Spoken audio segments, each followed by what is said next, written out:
Hi all, welcome back to Sudeep's English consul.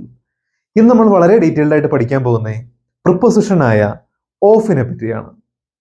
നമ്മൾ പണ്ട് ഓരോ പ്രിപ്പോസിഷൻസ് നോക്കിയ പോലെ ഓഫിനും ഉപയോഗങ്ങളുണ്ട്. പക്ഷെ ഒരിക്കലും ഇൻ, അറ്റ്, ഓൺ ഒക്കെ നോക്കി അത്രയും ഉപയോഗങ്ങൾ തന്നെ നമുക്ക് ഇതിനകത്ത് വരുന്നില്ല. But yet we do have.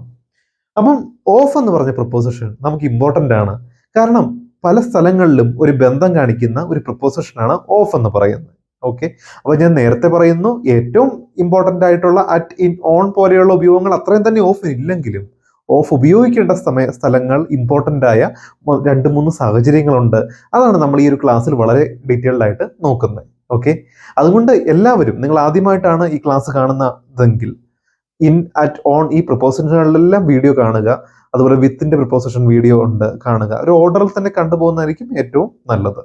ഏതായാലും നമുക്ക് ഓഫിന്റെ ഡീറ്റെയിലേക്ക് പോകാം. ആദ്യം ഓഫ് ഉപയോഗിക്കുന്ന ഒരു സാഹചര്യമാണ് ഒരു കണക്ഷൻ കാണിക്കാൻ വേണ്ടി, ഒരു ബന്ധം സ്ഥാപിക്കാൻ വേണ്ടി, ഒരു കണക്ഷൻ കാണിക്കാൻ വേണ്ടി. The roof of the kitchen എന്ന് പറഞ്ഞൊരു എക്സാമ്പിൾ ആണ്. നിങ്ങൾ വിചാരിച്ചു the roof of the kitchen എന്ന് പറഞ്ഞാൽ അടുക്കളയുടെ, കിച്ചൺ അടുക്കളയുടെ മേൽക്കൂര, ദ റൂഫ് അല്ലെ. അപ്പം ഇവിടെ ഓഫിന്റെ റോൾ എന്താണ്? അടുക്കള മേൽക്കൂര എന്ന് പറഞ്ഞാൽ അടുക്കള മേൽക്കൂരയും തമ്മിൽ ഒരു ബന്ധവും ഇല്ലാതായി പോകും. പക്ഷേ അടുക്കളയുടെ മേൽക്കൂര എന്ന് പറയുമ്പോഴോ, യുടെ എന്ന് പറഞ്ഞ അടുക്കളയുടെ മേൽക്കൂര. അപ്പൊ അടുക്കളയുടെ, അപ്പൊ യുടെ എന്ന് പറയുന്ന ആ ഒരു ബന്ധമാണ് നമുക്കിവിടെ ഓഫ് തരുന്നത്. ഓക്കെ, അപ്പൊ ഒരു കണക്ഷൻ കാണിക്കുവാണ്. എന്തിന്റെ മേൽക്കൂരയാണ്?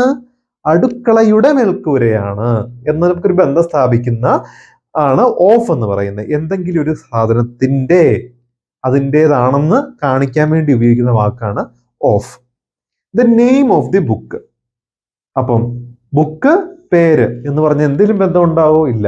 ബുക്കിന്റെ പേര്, ബുക്കിന്റെ പേരെന്ന് പറയുമ്പോഴോ, അല്ലെങ്കിൽ പുസ്തകത്തിന്റെ പേര്, ഇന്റെ, അപ്പൊ നമുക്കത് പുസ്തകത്തിൻ്റെതാണെന്ന് മനസ്സിലാവും. പുസ്തകവും ബുക്കും തമ്മിലൊരു ബന്ധമാവും അല്ലെ. പ്രിപ്പോസിഷനുകളെല്ലാം ഇങ്ങനെ ഒരു ബന്ധം സ്ഥാപിക്കാൻ വേണ്ടി നമ്മൾ ഉപയോഗിക്കുന്നതാണ്. എല്ലാം ഇന്നാണെങ്കിലും അറ്റാണെങ്കിലും ഓൺ, ഓഫ്, വിത്ത്, ബിസൈഡ്സ്, എത്ര പ്രിപ്പോസിഷൻസ് ഉണ്ടെങ്കിലും ഇതൊക്കെ ഒരു ബന്ധം സ്ഥാപിക്കാൻ വേണ്ടിയുള്ള വാക്കുകളാണ്. എന്നാൽ പോലും ഇവിടെ നമുക്ക് ഓഫിന്റെ ഉപകാരങ്ങൾ മേളിൽ യുടെ എന്നുള്ള രീതിയിലും തൊട്ട് താഴത്തെ സെന്റൻസിൽ ഇന്റെ എന്നുള്ള രീതിയിലൊക്കെയാണ് നമ്മൾ ഉപയോഗിക്കുന്നത്. അപ്പം the name of the book, the ബുക്കിന്റെ പേര് എന്നാണ് അതിന്റെ അർത്ഥം അല്ലെ. ഇനി നമുക്ക് ഓഫ് ഉപയോഗിക്കുന്ന സെക്കൻഡ് സിറ്റുവേഷൻ ആണ് ടു ഇൻഡിക്കേറ്റ് അൻ എമൗണ്ട് ഓർ നമ്പർ. എന്തെങ്കിലും ഒരു സാധനത്തിന്റെ നമ്പറോ അളവോ കാണിക്കാനും നമ്മൾ ഉപയോഗിക്കേണ്ട പ്രിപ്പോസിഷൻ ഓഫ് തന്നെയാണ്. I boat 2 cup of milk. I boat, ഞാൻ മേടിച്ചു. 2 cup, ഇതൊരു അളവാണ്. 2 കപ്പ് എന്ന് പറഞ്ഞാൽ അളവാണ്. 2 കപ്പ് മേടിച്ചു. പക്ഷെ 2 കപ്പ് എന്ത് സാധനത്തിന്റെ 2 കപ്പാണ്? പാലിന്റെ ആണ്. അപ്പൊ ഓഫ് മിൽക്ക്. ഓക്കെ, പാലിന്റെ. അപ്പൊ എന്തെങ്കിലും ഒരു സാധനത്തിന്റെ അളവ് പറയുന്നതിന് മുമ്പായിട്ട് നമ്മൾ ഇന്നൊരു സാധനത്തിന്റെ 2 കപ്പാണ് എന്ന് പറയാൻ വേണ്ടി നമ്മൾ ഉപയോഗിക്കുന്നത് ഓഫ് തന്നെയാണ്. 2 cup of milk. അപ്പം പാലിന്റെയാണ് 2 കപ്പ് മേടിച്ചേ. പാലാണ് നമ്മുടെ ഐറ്റം. അപ്പൊ എന്ത് ഐറ്റത്തിന്റെയാണ്? മിൽക്കിന്റെ, പാലിന്റെ. അപ്പം ഓഫ് മിൽക്ക്. അതുപോലെ തന്നെ നമ്പർ കാണിക്കാൻ വേണ്ടി എ ലാർജ് നമ്പർ, ഒരുപാട് എണ്ണമുള്ള, ഒരുപാട് എണ്ണമുള്ള ആൾക്കാർ എന്ന് പറയുമ്പോൾ ഒരുപാട് എണ്ണമുള്ള, ഇവിടെ ഒരു നമ്പറാണ്. A large number of people attended the wedding എന്ന് പറഞ്ഞു കഴിഞ്ഞാൽ കല്യാണത്തിന് വന്നു എന്നാണ്. അറ്റൻഡഡ് ദ വെഡിങ്, ഒരുപാട് ആൾക്കാർ കല്യാണത്തിന് വന്നു. പക്ഷേ ഇവിടെ നമുക്ക് എ ലാർജ് നമ്പർ എന്ന് പറയുമ്പോൾ നമുക്ക് ക്ലിയർ ആയിട്ട് ഇതൊരു നമ്പറാണ് അല്ലെ. ഒരുപാട് എണ്ണം എന്ന് പറഞ്ഞാൽ നമ്പറാണ് സൂചിപ്പിക്കുന്നത്. അപ്പൊ ഒരുപാട് എണ്ണം ഓഫ് എന്താണ്? എ ലാർജ് നമ്പർ ഓഫ് ക്യാറ്റിലാണോ? A large number of cow ആണോ? ലാർജ് നമ്പർ ഓഫ് എന്താണ്? ലാർജ് നമ്പർ, കുറെ എണ്ണം വന്നു. എന്തിന്റെ എണ്ണം വന്നേക്കുന്നേ? ആൾക്കാരുടെ എണ്ണം. കുറെ ആൾക്കാരാണ് വന്നേക്കുന്നത്. അപ്പൊ എന്തിൻ്റെതാണ് എന്ന് കാണിക്കാൻ വേണ്ടി ആൾക്കാരുടെ കുറെ എണ്ണമാണ്. അപ്പം ആ കാറ്റഗറി കാണിക്കാൻ വേണ്ടി ഓഫ് പീപ്പിൾ എന്നാണ് പറയുന്നത്. അപ്പൊ നമ്മൾ നോക്കിയത് എന്താണ്? ഒരു എമൗണ്ട് അല്ലെങ്കിൽ നമ്പർ പറയാൻ വേണ്ടി നമ്മൾ ഓഫ് ഉപയോഗിക്കും അല്ലെ. അതുപോലെ തന്നെ നമുക്ക് പിന്നെ ഇത് രണ്ടും എക്സ്പ്രഷനുകളാണ്. കുറെ നമ്മുടെ യൂസേജുകളിൽ കുറെ ഫ്രേസുകൾ പോലെ നമ്മൾ ഉപയോഗിക്കുന്ന കുറെ എക്സ്പ്രഷൻ ഉണ്ട് ഇംഗ്ലീഷിൽ. ഓക്കെ, അപ്പൊ അതിന്റെ സ്റ്റൈലായിട്ടൊക്കെ സംസാരിക്കുമ്പോഴും കോമൺ ആയിട്ടൊക്കെ പറയുമ്പോഴും ഒക്കെ ഉപയോഗിക്കുന്ന കുറെ എക്സ്പ്രഷനാണ് ഈ മൂന്നാമത്തെയും നാലാമത്തെയും ഒക്കെ കാറ്റഗറിയിൽ നമുക്ക് വരുന്നത്. ഇതിൽ നമുക്ക് അതൊന്ന് നോക്കാം. Certain expressions. It was nice of you to invite me. Invite me എന്ന് പറഞ്ഞാൽ എന്നെ ക്ഷണിച്ചതിൽ. ഓക്കെ, എന്നെ ക്ഷണിച്ചതിൽ.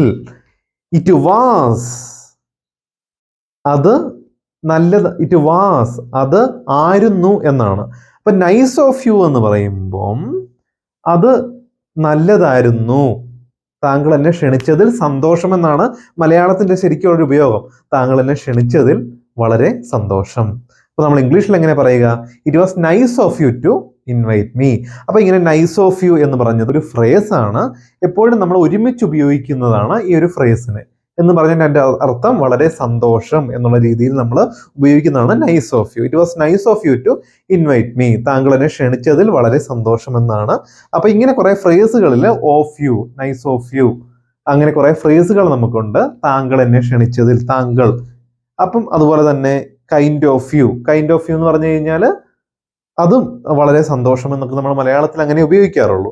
ജനറസ് ഓഫ് യു എന്ന് പറഞ്ഞു കഴിഞ്ഞാൽ താങ്കൾക്ക് ഒരു സഹകരിക്കാനുള്ള ഒരു മനസ്തത്വമോ അല്ലെങ്കിൽ ഹെൽപ്പിംഗ് മെന്റാലിറ്റി ഉള്ളപ്പോഴാണ് it was generous of you to help me. താങ്കൾ എന്നെ സഹായിച്ചതിൽ വളരെ സന്തോഷം. It was generous of you എന്ന് വേണം അപ്പൊ നമ്മൾ പറയാൻ വേണ്ടി. It was good of you to help others. താങ്കൾ മറ്റുള്ളവരെ സഹായിക്കുന്നത് ഇതിൽ വളരെ നല്ലൊരു കാര്യമാണ്, ഗുഡ് ഓഫ് യു. അപ്പൊ നമ്മൾ ഇങ്ങനെ കുറെ എക്സ്പ്രഷനുകളിൽ ഈ ഓഫ് ഉപയോഗിക്കാറുണ്ട്. പിന്നെ ചില അഡ്ജക്റ്റീവുകളിൽ നമ്മൾ ഓഫ് ഉപയോഗിക്കാറുണ്ട്. അത് വേറൊന്നുമില്ല, I M afraid of snakes, afraid of, ഇങ്ങനെ കുറെ ഉപയോഗങ്ങൾ ഇതിനുണ്ട്. ഇവിടെ കണ്ടോ, fond of, ashamed of, proud of, അങ്ങനെ കുറെ ഉപയോഗങ്ങൾ നമുക്കുണ്ട്. I M afraid of snakes. അപ്പം ഇവിടെ നമുക്ക് എന്താന്ന് പറഞ്ഞാൽ കളേ, ലേ, ലേ എന്നുള്ള ഒരു സൗണ്ടിലാണ് നമ്മൾ ഇതൊക്കെ വരുന്നത്. നമ്മൾ മലയാളത്തിൽ പറയുമ്പം എനിക്ക് പാമ്പുകളെ പേടിയാണ്. അപ്പൊ എന്തിനെയാണ് നമുക്ക് പേടി? പാമ്പുകളെ. അപ്പൊ ആ എന്തിനെയാണോ പേടി എന്ന് സൂചിപ്പിക്കാൻ വേണ്ടി ആ വാക്കിന്റെ, നമുക്ക് പേടിയുള്ള ആ വാക്ക്, ഇവിടെ പേടി ആയതുകൊണ്ട് പേടി, എന്താണെങ്കിലും ആ കാര്യത്തിന്റെ വാക്കിന്റെ മുമ്പിലായിട്ട് ഓഫ് ഉപയോഗിക്കണം. അപ്പൊ അതിനെയാണ് നമുക്ക് പേടിയാണെങ്കിൽ പേടി, ഇഷ്ടമാണെങ്കിൽ ഇഷ്ടം, എന്താണെങ്കിലും സൂചിപ്പിക്കുന്നത്. അപ്പം I am afraid of snakes. അപ്പം എനിക്ക് പാമ്പുകളെ പേടിയാണ് എന്നാണ് അതിന്റെ അർത്ഥം. I am fond of food. എനിക്ക് ആഹാരം, ഫുഡ്, വളരെ ഇഷ്ടമാണ്. എനിക്ക് ഫുഡ് വളരെ ഇഷ്ടമാണ്. I am fond of food. I am ashamed of you. ഞാൻ നിന്നെ ഓർത്ത് ലജ്ജിക്കുന്നു എന്നാണ് അതിന്റെ അർത്ഥം. I am ashamed of you. എനിക്ക് നാണക്കേട് എന്തോ ഉണ്ടാക്കി വെച്ചപ്പോൾ ഞാൻ നിന്നെ ഓർത്ത് ലജ്ജിക്കുന്നു. അപ്പൊ I am ashamed of you എന്നാണ് നമ്മൾ ഉപയോഗിക്കേണ്ടത്. ഓക്കെ, അപ്പൊ നിന്നെ ഓർത്ത് എന്താണ്? അഷെയിംഡ് ആണ്, ലജ്ജിക്കുന്നു. I am proud of you. ഞാൻ നിന്നെ ഓർത്ത് അഭിമാനിക്കുന്നു. ഞാൻ നിന്നെ ഓർത്ത് അഭിമാനിക്കുന്നു. I am proud of you. അപ്പൊ ഇങ്ങനെയുള്ള യൂസേജുകളിൽ നമ്മൾ ഉപയോഗിക്കാറുണ്ട്. ഓക്കെ, ഇനിയും അവെയർ ഓഫ്, ഇങ്ങനത്തെ വേറെ കുറെ ഉപയോഗങ്ങളാണ് ഇതേപോലെ വരുന്നത്. അവെയർ ഓഫ്, അവെയർ ഓഫ് എന്ന് പറഞ്ഞാൽ എനിക്ക് അറിയാമായിരുന്നു. I am unaware of the fact. എനിക്ക് അല്ലെങ്കിൽ I am unaware of the danger. എനിക്ക് ആ ആപത്തിനെ പറ്റി അറിഞ്ഞുകൂടായിരുന്നു, അറിയത്തില്ലായിരുന്നു. Capable of, I am capable of doing this. എനിക്കിത് ചെയ്യാൻ കഴിവുണ്ട്. കഴിവിനെ സൂചിപ്പിക്കുന്നതാണ് capable. I am capable of doing it. എനിക്കിത് ചെയ്യാനുള്ള കഴിവുണ്ട്, എനിക്ക് ചെയ്യാൻ പറ്റും. I am tired of the work. ഞാൻ ജോലി കാരണം മടുത്തു. അപ്പം tired of. I am sure of it. എനിക്ക് അതിനെപ്പറ്റി നല്ല ഉറപ്പാണ്, അല്ലെങ്കിൽ സർട്ടൈൻ ഓഫ്, എനിക്ക് അതിനെപ്പറ്റി നല്ല ഉറപ്പാണ്. അപ്പൊ അങ്ങനെയൊക്കെ ഉപയോഗിക്കുന്ന കുറെ ഉപയോഗങ്ങൾ നമുക്ക് ഈ ഓഫിന് ഉണ്ട്. അതുപോലെ തന്നെ he is accused of theft. He is accused of theft. അവനെ ഈ കുറ്റം, ഈ കള്ളത്തരം അവനിൽ ആരോപിക്കപ്പെട്ടിട്ടുണ്ട്. അപ്പൊ അവനിൽ ആരോപിക്കപ്പെട്ടിട്ടുണ്ട് എന്ന് പറയുമ്പം അക്യൂസ്ഡ് ഓഫ് ആണ്. ആരോപിക്കപ്പെട്ടിട്ടുണ്ടെന്ന് പറയുമ്പോൾ അക്യൂസ്ഡ് ഓഫ് ആണ് പറയണ്ടേ. Dream of a day in Mars. മാർസിൽ ഒരു ദിവസത്തിനെ പറ്റി സ്വപ്നം കാണൂ. അപ്പോൾ ഓഫ് എ ഡേ, ഒരു ദിവസത്തിനെ പറ്റി, of a day. Think of it, അതിനെപ്പറ്റി ആലോചിക്കൂ. തിങ്ക് ഓഫ്, അതിനെപ്പറ്റി ആലോചിക്കൂ. അപ്പൊ ഇങ്ങനെ ഒരുപാട് ഉപയോഗങ്ങൾ നമുക്ക് ഓഫിനുണ്ട്. ആ ഓഫ് നമ്മൾ നോക്കിയതിന്റെ ഏറ്റവും മെയിൻ ഉപയോഗങ്ങൾ ഇതൊക്കെയായിരുന്നു. ഒരു കണക്ഷൻ സ്ഥാപിക്കുക എന്നുള്ളതാണ് ഓഫിന്റെ ഒരു പ്രൈമറിയും ഏറ്റവും ഇമ്പോർട്ടന്റ് ആയിട്ട് ഉപയോഗം എന്ന് പറയുന്നത്. കിച്ചണിന്റെ മേൽക്കൂര അല്ലെങ്കിൽ അടുക്കളയുടെ മേൽക്കൂര, ഉട എന്ന് കാണിക്കാൻ വേണ്ടി. ബുക്കിന്റെ പേര്, ബുക്കിന്റെ എന്ന് കാണിക്കാൻ വേണ്ടി റിലേഷൻ കാണിക്കുന്ന വാക്കാണ്. അങ്ങനെ തന്നെയാണ് ഇവിടെ നമുക്ക് പാലിന്റെ അളവ് പറയുന്നു, ഇവിടെ ആൾക്കാരുടെ എണ്ണം പറയുന്നു, ഇവിടെ നൈസ് ഓഫ് യു എന്ന് പറഞ്ഞ കുറെ ഫ്രേസുകളാണ്. അപ്പം അത് നിന്റെ യുവിന്റെ ഒരു കാര്യമാണ് പറയുന്നത്. നൈസ് ഓഫ്, നിന്റെ എന്താണ് നൈസ് ഓഫ്, നിന്റെ എന്താണ് ജനറസ് ഓഫ്, നിന്റെ എന്താണ് കൈൻഡ് ഓഫ്, നിന്റെ എന്താണ് ഗുഡ് ഓഫ്, നിന്റെ എന്താണ് സ്റ്റുപ്പിഡ് ഓഫ്, അല്ലെ? It was stupid of you to trust him എന്ന് പറഞ്ഞാൽ നീ അവനെ വിശ്വസിച്ചതിൽ നീ ഇത്രയ്ക്ക് വിഡ്ഢിയാ നീ ഓർത്തില്ല, നീ അവനെ വിശ്വസിക്കൂ എന്നൊക്കെ നമ്മൾ മലയാളത്തിൽ പറയില്ലേ, അതിന്റെ ഒരു യൂസേജ് ആണ് സ്റ്റുപ്പിഡ് ഓഫ് യു. നിന്റെ വിഡ്ഢിത്തമായി പോയി എന്നാണ് അതിന്റെ അർത്ഥം. ആഫ്റ്റർ അഡ്ജക്റ്റീവ്സ് ഇതൊക്കെ നമുക്ക് ഇങ്ങനെയൊക്കെ ഉപയോഗിക്കാം. ഇതൊക്കെയാണ് ഓഫിന്റെ ഒരു പ്രൈമറി നമുക്ക് വരുന്ന ഏറ്റവും ഇമ്പോർട്ടന്റ് ആയിട്ടുള്ള ഉപയോഗങ്ങൾ എന്ന് പറയുന്നത്. ഓക്കെ, ഏതായാലും നമുക്ക് ഇനി അടുത്ത ക്ലാസ്സിൽ മറ്റൊരു പ്രൊപ്പോസിഷൻ ആയിട്ട് വീണ്ടും കാണാം. സോ ഏതായാലും ഈ ക്ലാസ് എല്ലാവർക്കും കണ്ടു, എല്ലാവർക്കും മനസ്സിലായി എന്ന് ഞാൻ വിശ്വസിക്കുന്നു. പ്രൊപ്പോസിഷൻസിന്റെ ഉപയോഗങ്ങൾ നമ്മൾ കറക്റ്റായിട്ട് അറിഞ്ഞാലേ നമുക്കിത് കറക്റ്റായിട്ട് ഉപയോഗിക്കാൻ പറ്റൂ. അതുകൊണ്ട് ഓരോ പ്രൊപ്പോസിഷനും വ്യത്യസ്തമാണ്, ഓരോ പ്രൊപ്പോസിഷനും ഇമ്പോർട്ടൻ്റ് ആണ്. So wish you all the very best. Thank you.